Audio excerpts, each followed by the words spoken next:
Hi, I'm Lillian.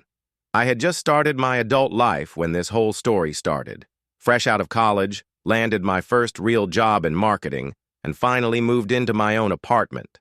It's nothing fancy, just a small one-bedroom place with questionable water pressure and a temperamental radiator, but it's mine, and that means something. My family is what you might call traditional. There's my older brother Lucas, who's 29, married to Sarah, and they have 2 kids. Mom and Dad still live in the house where we grew up, and every Saturday, like some unbreakable ritual, we all gather, there for dinner. Lucas just closed another major deal at work, Dad would announce, beaming with pride while passing the mashed potatoes. Third one this quarter. Mom would chime in, "That's our boy. Always knew he had it in him." Then she'd turn to Sarah, my brother's wife, with that adoring look she seemed to reserve just for her. "And Sarah, darling, that dress is absolutely stunning. You always know exactly what to wear." I'd sit there, pushing food around my plate, while Sarah would give me one of her looks, the kind that makes you feel like you're wearing a trash bag to a black tie event. She has this way of looking down her nose at me, even though we're the same height. These dinners were like watching a play where everyone had their parts down pat. Dad would brag about Lucas's latest achievement. Mom would gush over Sarah's newest accomplishment. And the kids would run around making noise that nobody seemed to mind.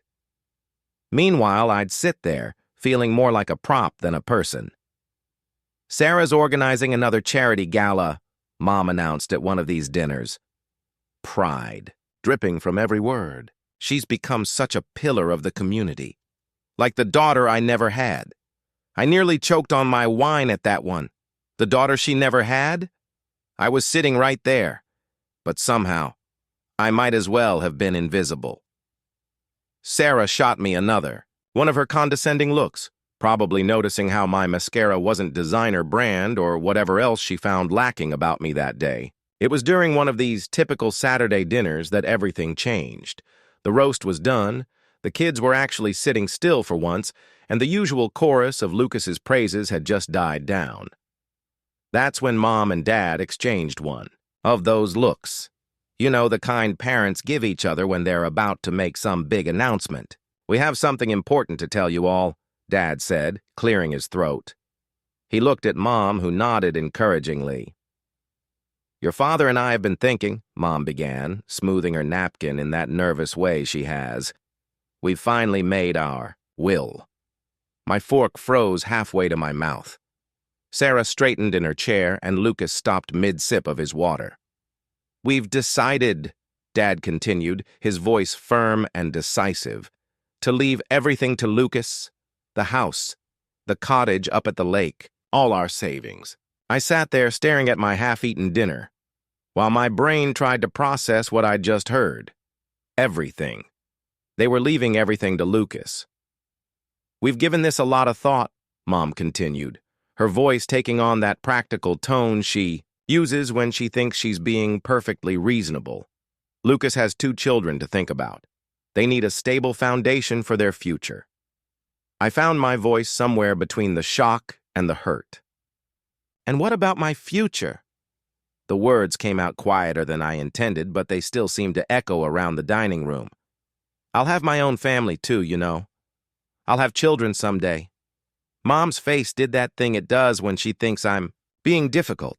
A slight tightening around the eyes, a small downturn of the lips. "Lillian, dear, this decision is final. Your father and I won't be changing the will." That's when it hit me, like a tidal wave of memories crashing over my head, drowning me in years of realization. This wasn't about Lucas's kids. It was never about his kids, or the family name, or any of that. This was about Lucas. It had always been about Lucas. Suddenly I was 8 years old again, sitting in the school auditorium during my piano recital, staring at 2 empty seats in the parent section because Lucas had a soccer game that day.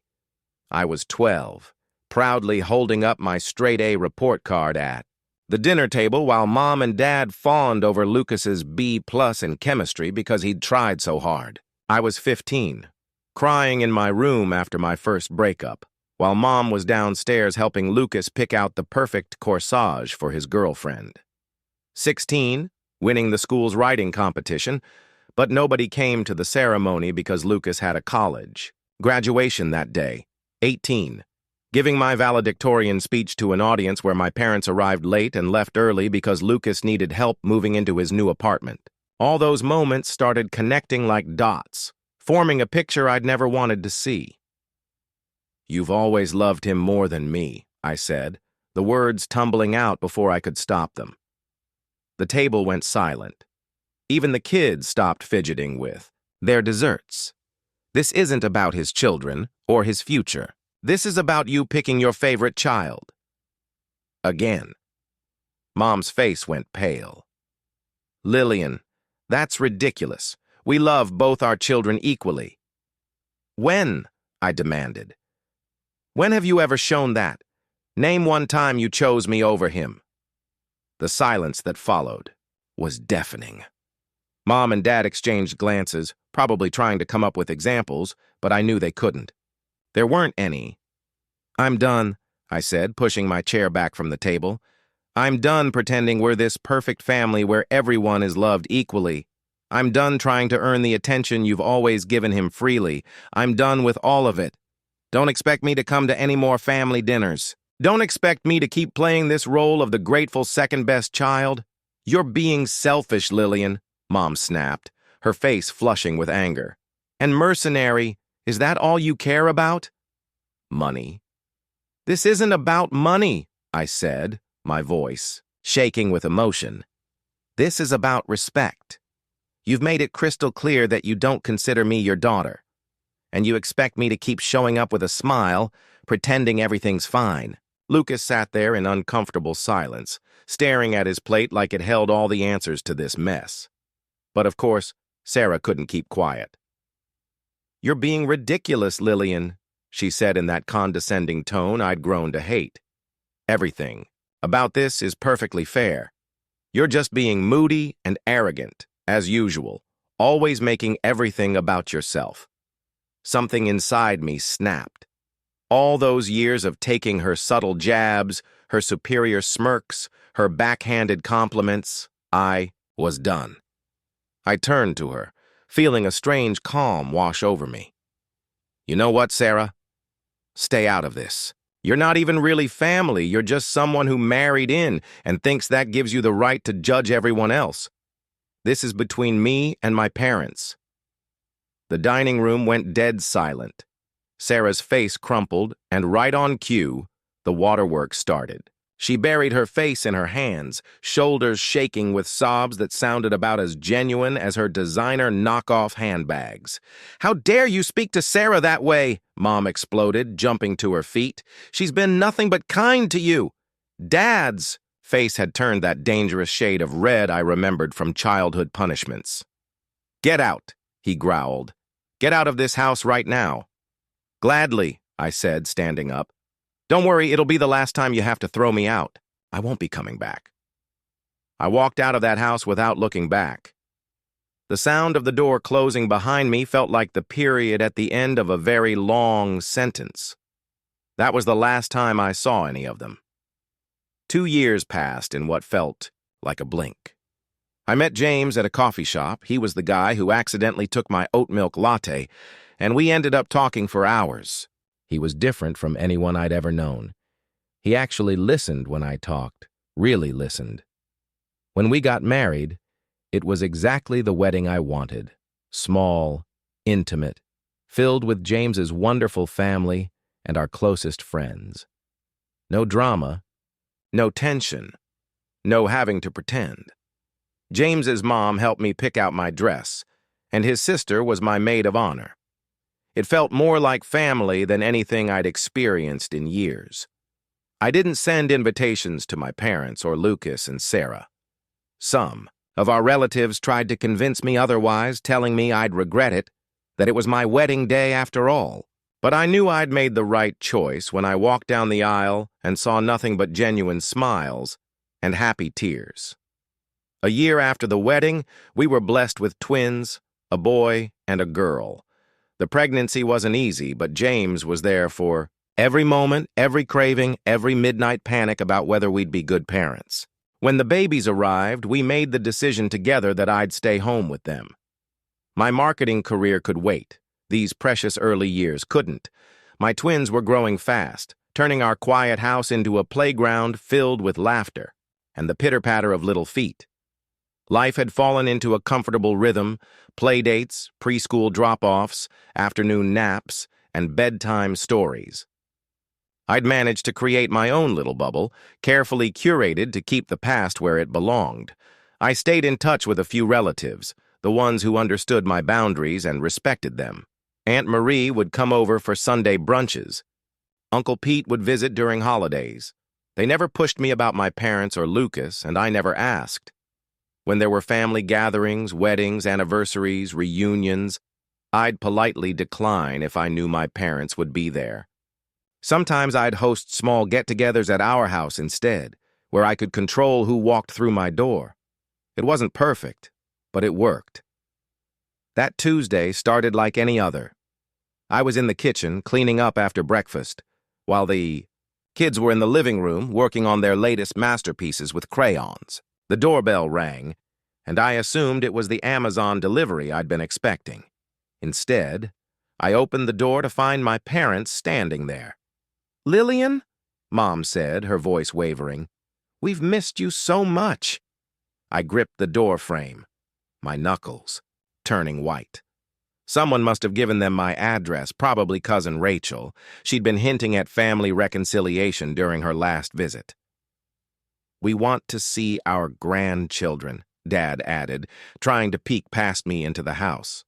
"We've waited so long." I found my voice surprisingly steady. "No, you don't get to do this. You don't get to show up on my doorstep after 7 years of silence and expect to walk into my life, into my children's lives."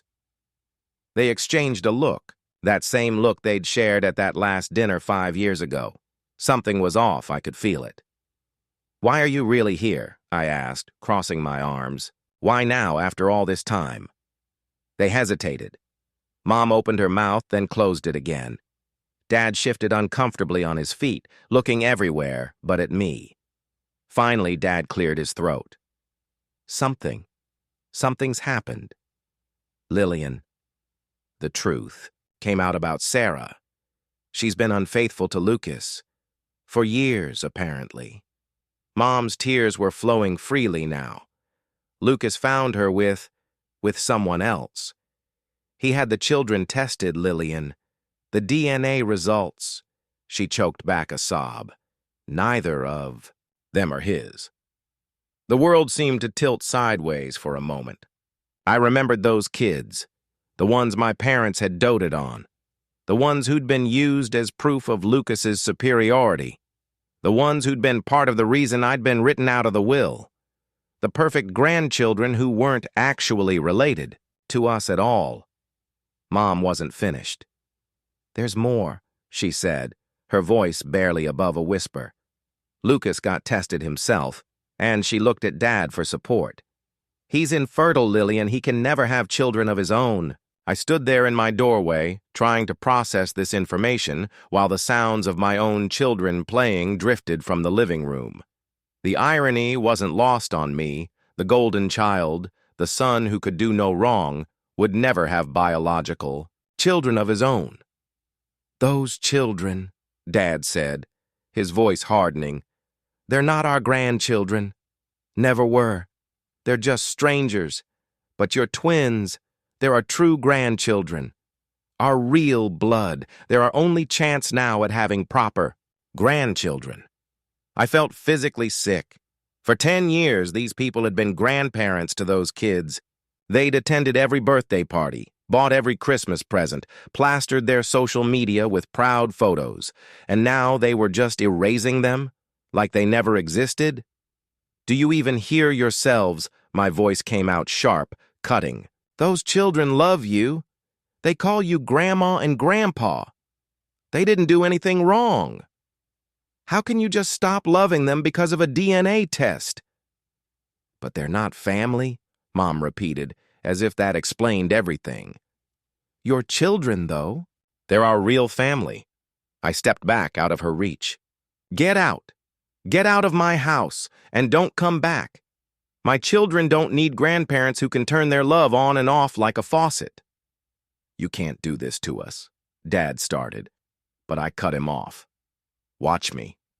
I closed the door in their faces, locked it, and leaned against it until I heard their footsteps retreat down the porch steps. Once they were gone, I grabbed my phone and pulled up Mom's Facebook page, something I hadn't done in years. The change was stark. Every photo of Lucas's kids had vanished. Every proud grandma post deleted. 10 years of memories, of birthday, parties, and Christmas mornings, all erased with a few clicks. I was still staring at the screen when James came home that evening. He found me sitting at the kitchen table, the kids already in bed, a cold cup of coffee in front of me. "Rough day?" he asked, kissing the top of my head. I told him everything. The visit, the revelation about Lucas, my parents' casual disposal of 2 innocent children, their sudden interest in our kids. When I finished, I looked up at him, half expecting him to suggest giving them another chance, to say something about family being family. Instead, he pulled me into a tight hug. "You did the right thing," he said firmly. "Those kids of Lucas's deserved better grandparents, and our kids deserve better too. I'm with you on this, 100%. But they just wouldn't stop. Every few days, I'd find packages on our porch, expensive toys, designer clothes for the twins, even a pair of matching iPads. I'd gather them up before the kids could see them and donate everything to the local children's shelter. But the gifts were just the beginning. One Tuesday morning, I spotted Mom's car idling across the street from the kindergarten. 2 days later, there was Dad, pretending to read a newspaper on a bench near the playground. They never approached us directly, just watched from a distance, like stalkers in a bad movie. It was creepy and exhausting, constantly looking over my shoulder, wondering where they'd pop up next. I started varying our routes to school, taking different streets each day, but they always seemed to find us. "Enough is enough," I told James one evening after another gift delivery. I opened my laptop and started typing an email. "Mom and Dad, your behavior has become harassment. The gifts, the stalking near the kindergarten, it needs to stop. I've made my position clear. If you continue showing up uninvited around my family, I will have no choice but to involve the police. This is your only warning. Lillian." The response came within minutes, not via email, but through a barrage of text messages from Mom. "How could you do this to us? We're your parents. Don't you understand we might not have much time left? All we want is to know our grandchildren before it's too late. What kind of daughter threatens her elderly parents with the police?" I blocked her number, but then Dad's messages started coming in. "Your mother hasn't stopped crying. We're not criminals. We're family. Think about what you're doing to us in our final years." I was about to block his number too, when one last message came through, this one longer than the others. "We've been thinking, Lillian. If you let us see the children, we'll change our will. Everything will go to you, the house, the lake cottage, all of it. You were right before. We'll make it right. Just let us be grandparents to your children." I stared at the message, feeling a mix of disgust and pity churning in my stomach. They still didn't get it. After everything that had happened, they still thought they could buy their way into my life, into my children's lives. And Lucas, my God, Lucas. The brother who'd lost everything, his wife, his children, his future as a father. And now our parents were ready to take away his inheritance too, just because he no longer fit their perfect family narrative. I thought about those family dinners years ago, how they'd praised him endlessly, how proud they'd been of his perfect life. But the moment that perfection cracked, the moment he became human and flawed and hurting, they were ready to toss him aside like he meant nothing. That night, after the kids were asleep, James and I sat at our kitchen table, 2 cups of tea growing cold between us as we talked through everything.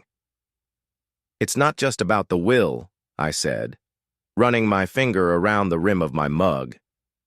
"If we let." Them in now. If we accept this deal, they'll hold it over our heads forever. James nodded, his face serious in the dim kitchen light. They'd always have that power over us. Today it's let us see the kids and get the inheritance. Tomorrow it could be raise them this way or lose everything. The decision, when we finally made it, felt like setting down a heavy weight I'd been carrying for years.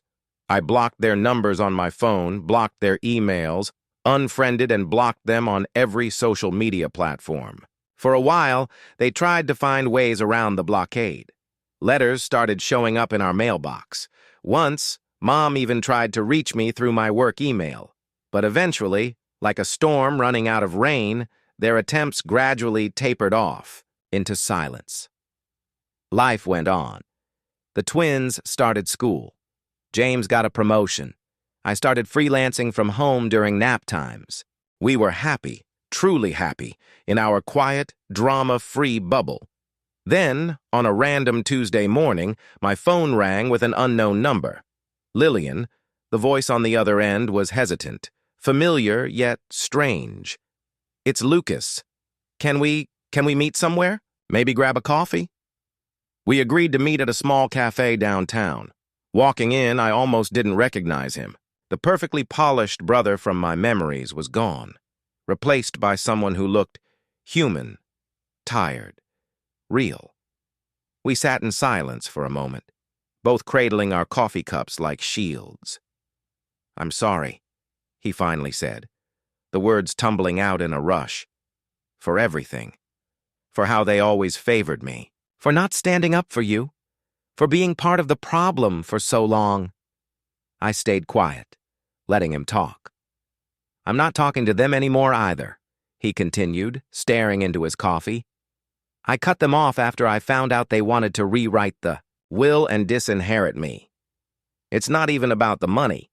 It's how quickly they were ready to throw me away. 35 years of being their son, and they could just erase me like that." Lucas wrapped his hands tighter around his coffee cup, his knuckles turning white. "The last time I went to their house." He paused, swallowing hard. All the photos were gone. Every single one. The walls were bare where pictures of the kids used to hang. The shelves where Mom kept all those framed photos of birthdays and Christmases, empty. I felt a chill run through me, remembering those carefully arranged photo displays. How Mom used to spend hours getting them just right. "I asked her about it," Lucas continued, his voice barely above a whisper. "And she told me she burned them all in the fireplace, like she was talking about getting rid of old newspapers or something. Those were 10 years of memories, first steps, first words, first everything, and she just burned them." He looked up at me, and I saw real pain in his eyes. "I hadn't even filed for divorce yet, Lillian. The ink wasn't dry on the DNA tests, and she'd already erased them. 10 years of being the perfect grandmother, and she could just pretend none of it ever happened. Like those kids never existed, like they never meant anything to her at all. I thought about all those Facebook posts she'd deleted, but somehow burning physical photos seemed even more deliberate, more final. The will," he shrugged, trying to appear casual, but I could see the hurt beneath. "I don't care about it anymore. They can leave everything to a cat shelter for all I care. What I needed was their support. Just their presence, their love. Wasn't that supposed to be unconditional?" Looking at him now, I saw something I'd never seen before. My brother, stripped of all the golden child armor, just being real. No pretense. No perfect family image to maintain. Just a hurt son trying to make sense of parents who could only love on their own rigid terms. "You know what's funny?" he said, attempting a smile that didn't quite reach his eyes. "I finally understand what you went through all those years, what it feels like to be on the outside. I'm sorry I didn't see it sooner." Sitting there in that cafe, listening to my brother speak with such raw honesty, I felt something shift between us. The wall of privilege and favoritism that had separated us since childhood was crumbling. Maybe there was hope for a real relationship here. Not the artificial one our parents had created with their constant comparisons, but something authentic. It won't happen overnight. Too much water under that bridge for instant friendship. But this conversation feels like a first step, a tiny seedling of possibility. As for Mom and Dad, I sometimes lie awake at night, thinking about how they ended, up alone. No children visiting for Sunday dinners, no grandchildren's laughter filling their house. Sometimes I feel guilty, wondering if I'm punishing them too harshly. But then I remember the burned photos, the deleted memories, the way they could switch, their love on and off like a light switch, and I know I'm protecting my children from that same conditional love. Maybe someday they'll understand what they've done. Maybe they'll realize that real family isn't about perfect appearances or meeting impossible standards. Maybe they'll learn that love shouldn't come with conditions or be revoked when things get messy. But I'm not holding my breath. Instead, I focus on my own family, on James, who loves without keeping score, on my twins, who I promise to love unconditionally, no matter what paths they choose in life. On building the kind of home where memories aren't burned when they become inconvenient, where love isn't used as a bargaining chip, where everyone is seen and valued for exactly who they are, and maybe, just maybe, there's room in that home for a reformed golden child who's finally learning what real family means.